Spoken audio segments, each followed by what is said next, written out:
Bonjour à tous, très heureux de vous retrouver. Je voudrais vous raconter une petite histoire et surtout vous parler d'un travail à faire encore. C'est un travail inlassable pour pouvoir faire en sorte que le Parlement européen ne soit pas utilisé par les intérêts qui cherchent à l'instrumentaliser pour faire avancer leur agenda idéologique, notamment un agenda islamiste. J'ai reçu dans la boîte mail interne du Parlement il y a quelques jours un message qui annonce la semaine de la lutte contre le racisme et de la diversité qui aura lieu dans quelques semaines à partir du 20 mars prochain. A priori, aucune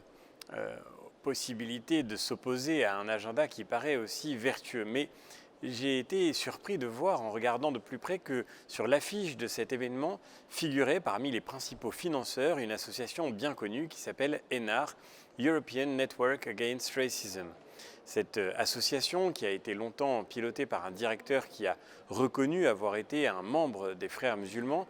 est une association bien connue en effet des institutions européennes puisqu'elle a reçu rien que ça 7,5 millions d'euros de la Commission européenne depuis 2007 au nom de sa lutte contre le racisme. Mais lorsqu'on regarde qui constitue cette plateforme d'associations européennes, lorsqu'on regarde la manière dont elle s'exprime, on a de quoi s'inquiéter de la réalité de son action. Le 19 octobre 2020, c'était exactement 3 jours après que Samuel Paty ait été assassiné,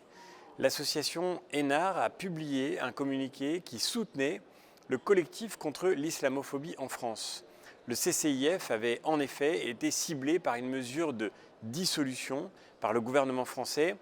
une mesure de dissolution qui avait pour but de mettre fin à l'activité d'un collectif qui luttait par exemple contre l'expulsion des imams qui prêchent la haine au motif que c'était des actes anti-musulmans. Le CCIF était loué par ENAR parce qu'il menait, je cite, d'importantes recherches pour découvrir la réalité du racisme anti-musulman en France. Vous voyez là le glissement extraordinaire dans la formulation, le racisme anti-musulman. L'islam, à notre connaissance, est une religion, ce n'est pas une race. Et critiquer l'islamisme n'est en rien une forme de racisme. C'est derrière ce paravent que se cache traditionnellement justement la rhétorique des frères musulmans.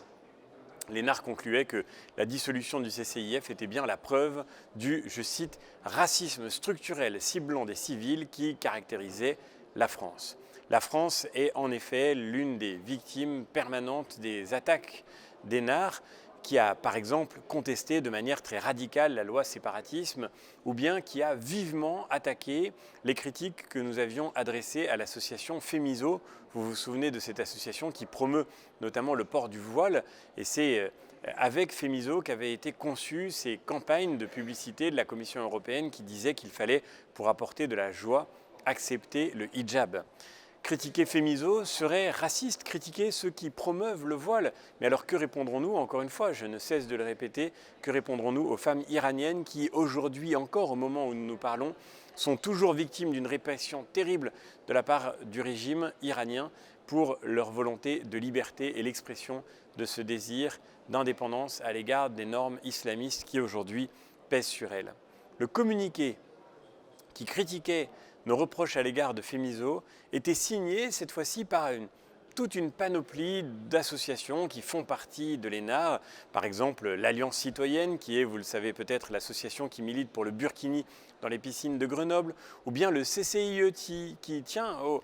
Magie et une forme ressuscitée à Bruxelles du CCIF en France, le comité contre l'islamophobie, en Europe cette fois-ci, une fois qu'on a été dissous à Paris, on peut se reconstituer ailleurs, ou bien encore une association qui s'appelle CAGE, qui est une association britannique qui avait pris, excusez du peu, la défense du bourreau de Daesh, un citoyen britannique qui avait commis des actes innommables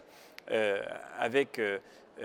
l'organisation de l'État islamique, qui avait notamment décapité des civils et qui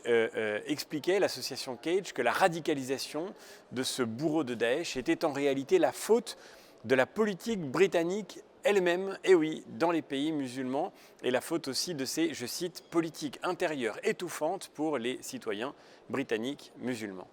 Alors, chers amis, vous voyez que le pédigré de cette association ENAR semble plutôt la disqualifier pour parler de lutte contre le racisme et de diversité. Et que cela lui plaise ou non, nous allons maintenant engager toute la bataille nécessaire pour faire en sorte que cette